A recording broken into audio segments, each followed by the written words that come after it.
అదే RTV app వార్తల్ని క్షణాల్లో చదివే అవకాశం ఉంటుంది. ఒక న్యూస్ పేపర్, ఒక టెలివిజన్ ఛానల్ మీ చేతుల్లో ఎప్పుడూ ఉంటాయి.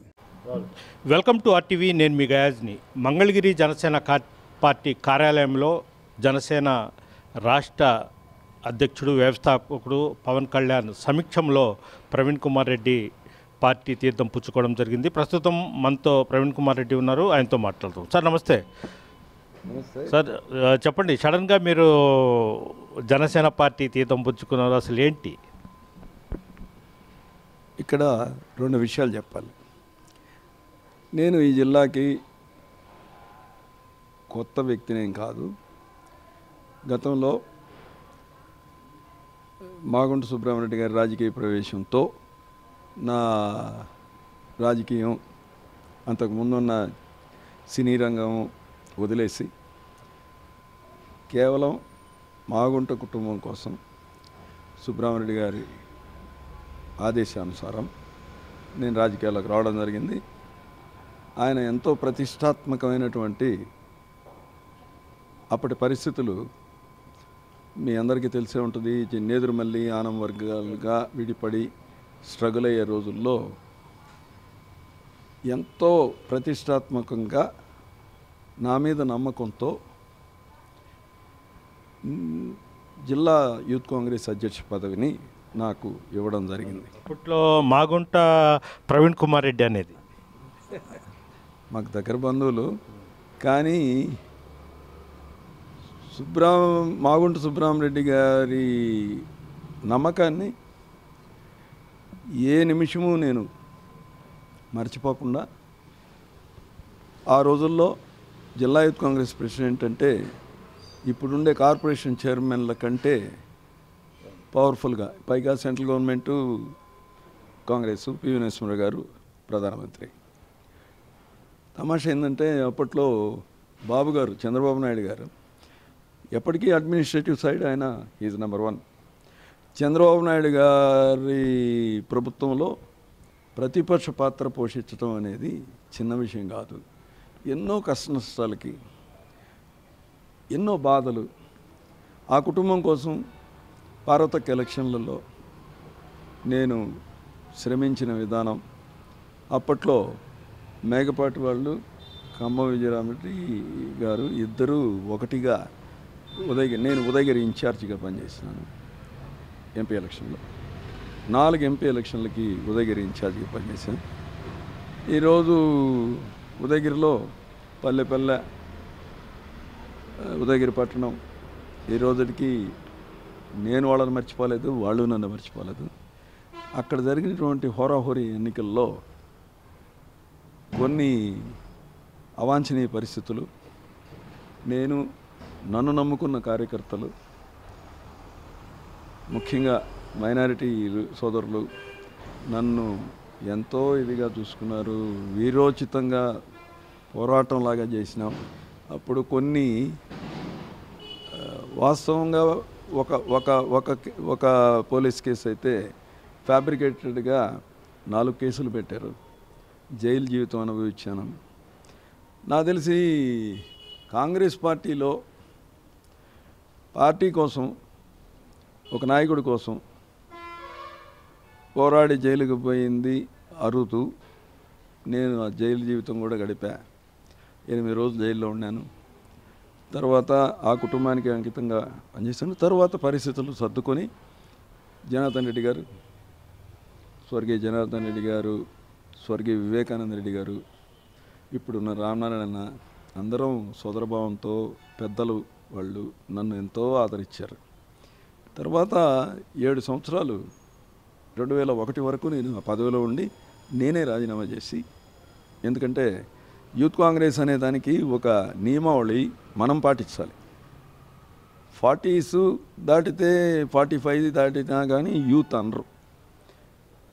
నా డాటరు ఇంజనీరింగ్ చేస్తుండేటప్పుడు ఇంకా యూత్ అనిపించుకోవడం కరెక్ట్ కాదని జనార్దన్ రెడ్డి గారితో అప్పుడు ఉన్నటువంటి పెద్దలు ఉండమని కంటిన్యూ అవ్వమన్నారు. వద్దు అనుకొని ఆయనతో రిక్వెస్ట్ చేసి ఏదైనా ప్రమోట్ చేయగలిగితే చేయండి అన్న అని జనార్దన్ రెడ్డి గారికి చెప్పాం. ఏదో ఆశలతో కోరికలతో పదవి వ్యామోహంతో ఎప్పుడూ బతకలేదు. ఇదంతా ఎందుకు చెప్తున్నానంటే రాజశేఖర రెడ్డి గారు ఎంతో గొప్ప నాయకుడు, మాతో ఎంతో బ్రహ్మాండంగా ఉండేవాళ్ళు. నాకు 40 ఏళ్ల మిత్రుడు, సమీప బంధువు బాలినేని శ్రీనివాసరెడ్డి. బాలినేని శ్రీనివాసరెడ్డి, నేను రాజశేఖర రెడ్డి గారి దగ్గర ఎంతో ఇదిగా వెళ్ళేవాళ్ళం. అదృష్టం నన్ను వరించలా. చాలాసార్లు సిడబ్ల్యూసి స్కానింగ్ అయ్యి కూడా నెల్లూరు ఉదయగిరి టికెట్ల విషయంలో సిడబ్ల్యూసి స్కానింగ్ అయ్యి మిస్ అయిపోవడం ఇట్లా జరిగిపోయింది. ఇంకా మీకు తెలియంది కదా, ఇక్కడ వంశపారంపర్య రాజకీయాలు వచ్చాయి. ఆ వంశపారంపర్య రాజకీయాలకి అడ్డుకట్ట పడింది కోటమిరెడ్డి శ్రీధర్ రెడ్డి, అనిల్ కుమార్ యాదవ్ ఇలాంటి వాళ్ళ వల్ల. బ్యాక్గ్రౌండ్ లేకుండా స్వయం కృషితో అయితేనేమి, కష్టే ఫలే అన్నట్లు ముఖ్యంగా శ్రీధర్ రెడ్డి విషయంలో జరిగింది. అందుకనే ఆయన ఈరోజు హ్యాట్రిక్ ఎమ్మెల్యే అయ్యాడు. ఈ జగన్ గారితో మేము ప్రయాణం బాగానే ఉండింది. ఎప్పుడైతే బాలినేనికి నా దగ్గరకు ఉన్న వ్యక్తిగా బాలినేనికి జరిగినటువంటి చాలా అవమానాలు ఇవి మమ్మల్ని చాలా బాధకు గురి చేశాయి. పబ్లిక్లో ఆయన పథకాలు పెట్టిన నేను టీ షాప్ దగ్గర నిలబడతాను, ఆటో అయినా ఎక్కేస్తాను. భిన్న దృక్పథాలు, భిన్న మనస్తత్వాలు ఉండే చాలామంది వ్యక్తులు. నేను రెగ్యులర్గా హైదరాబాద్ కంటే వైజాగ్ ఎక్కువగా వెళ్తుంటాం. వైజాగ్, విజయవాడ. అక్కడ ఏ క్యాబ్ ఎక్కినా, ఏ ఆటో ఎక్కినా ఒక నిరసన 2 సంవత్సరాల ముందు నుంచే జగన్ రెడ్డి మీద ఎలక్షన్కి 2 సంవత్సరాల ముందు నుంచి ఒక వ్యతిరేకత అనేది గమనించడం జరిగింది. ఇప్పుడు ఇదేదో మేధావులమై గమనించింది కాదు.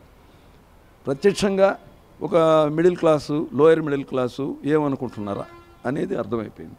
సేమ్ టైము బాలినేనితో పాటు నిరాదరణైన వీళ్ళేది సొంతంగా కోరుకున్న కోరికలు కాదు.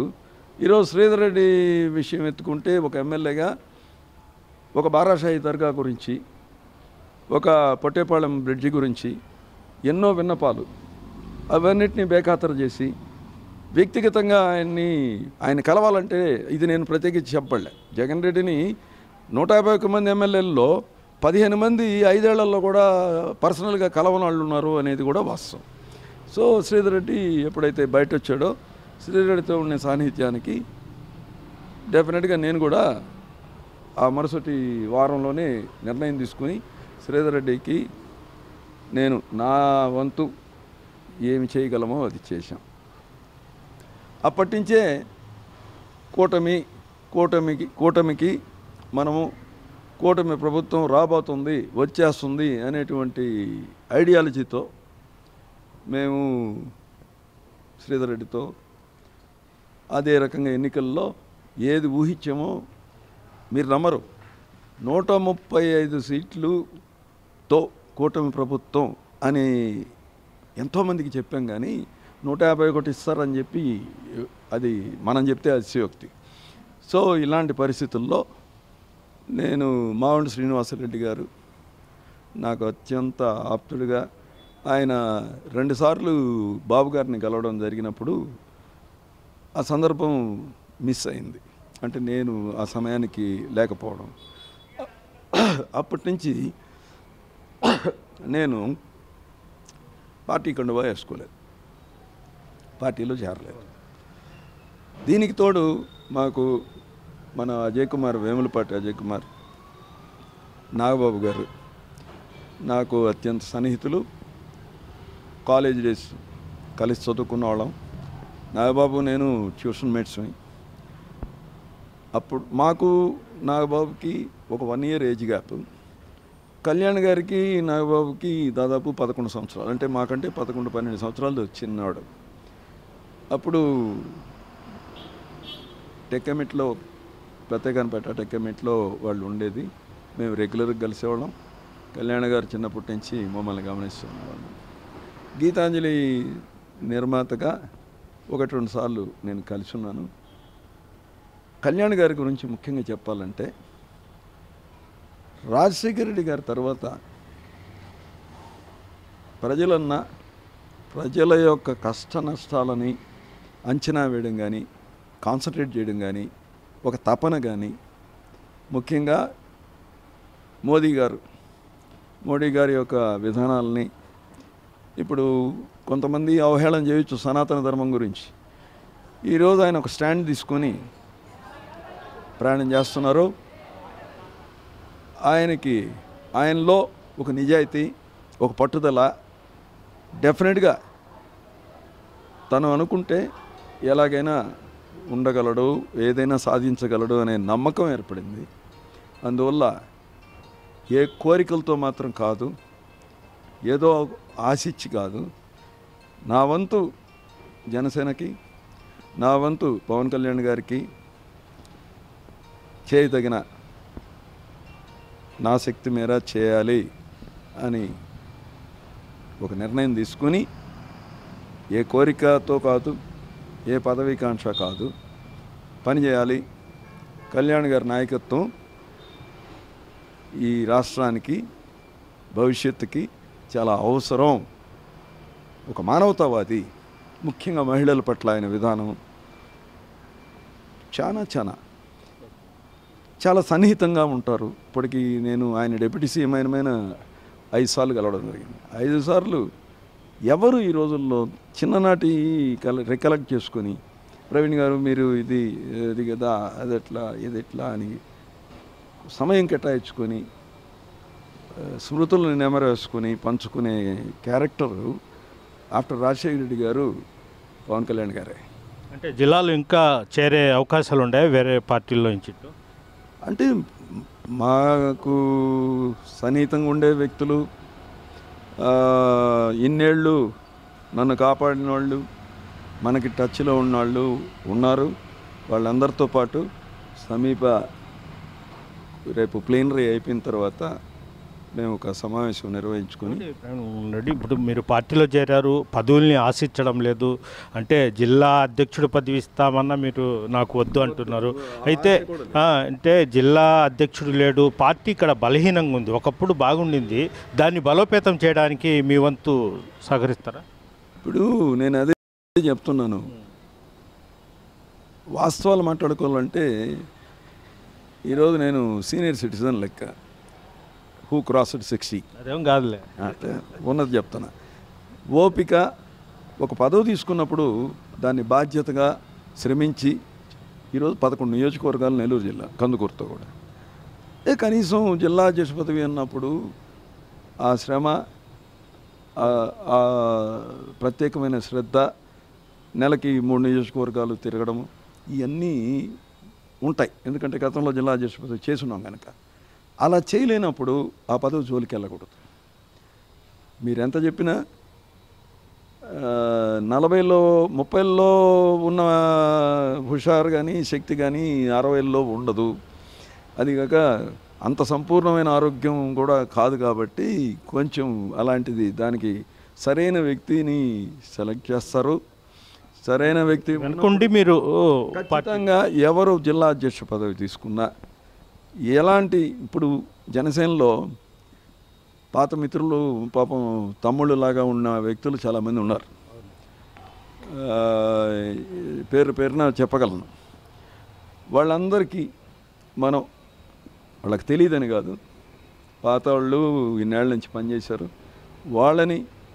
వాళ్ళకి మా వంతు సహకారం ఏ రకంగా ఉండాలో అవి చేసుకుంటూ, ఎవరిని జిల్లా అధ్యక్షుడిగా నియమించబడతారో వాళ్ళకి సంపూర్ణ మద్దతుతో, మీరన్నారే గతంలో చాలా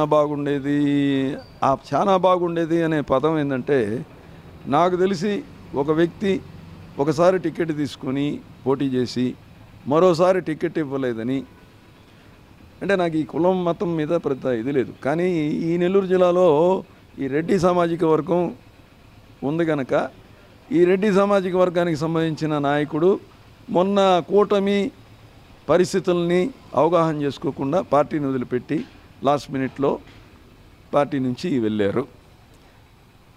ఆ గ్యాప్ అనేది కేవలం సామాజిక పరంగానే ఒక రెడ్డి కులస్తుడు వస్తేనే గ్యాప్ ఫిల్ అవుద్దని నేను అనుకోను. ఏ వ్యక్తిని నియమించబడ్డా జిల్లా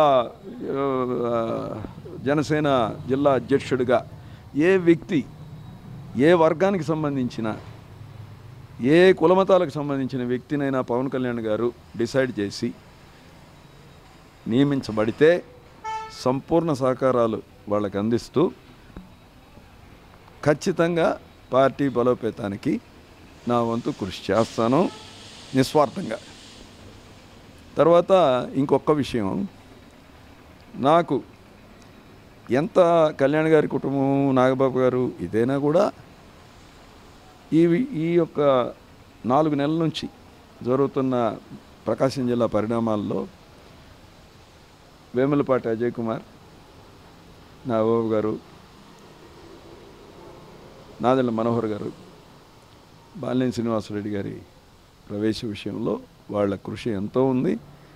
నాకు కూడా వాళ్ళు ఎంతో మర్యాదగా ఒక నమ్మకంగా నేను పార్టీలో ఏ నమ్మకంతో చేరానో ఆ నమ్మకానికి ఎలాంటి సడలింపులు ఉండకుండా విశ్వాసంతో నమ్మకంతో పనిచేస్తామని నిర్ణయం తీసుకున్నాను. Okay, thank you. ఇది పరిస్థితి. ప్రధానంగా తాను పదవుల కోసము జనసేన పార్టీలో చేరలేదు. పవన్ కళ్యాణ్ విధి విధానాలు, అదేవిధంగా కూటమి ప్రభుత్వంలో పేద ప్రజలకు అందుతున్న పథకాలు, వీటన్నింటిని దృష్టిలో పెట్టుకొని జనసేన పార్టీలో చేరడం జరిగింది. జిల్లా అధ్యక్షుడిగా ఎవరిని పెట్టినా తాను మద్దతు పూర్తిగా ఉంటుంది. జిల్లాలో జనసేనను మరింత బలోపేతం చేస్తామని కూడా ప్రవీణ్ కుమార్ రెడ్డి చెప్పారు. Video Pradeep guys RTV Nellore నుంచి. మరిన్ని వీడియోస్ కోసం ఛానల్ ని సబ్స్క్రైబ్ చేయండి. లేటెస్ట్ అప్డేట్స్ కోసం వాట్సాప్ ఛానల్ ని ఫాలో చేయండి. అండ్ లింక్ డిస్క్రిప్షన్ లో ఉంది.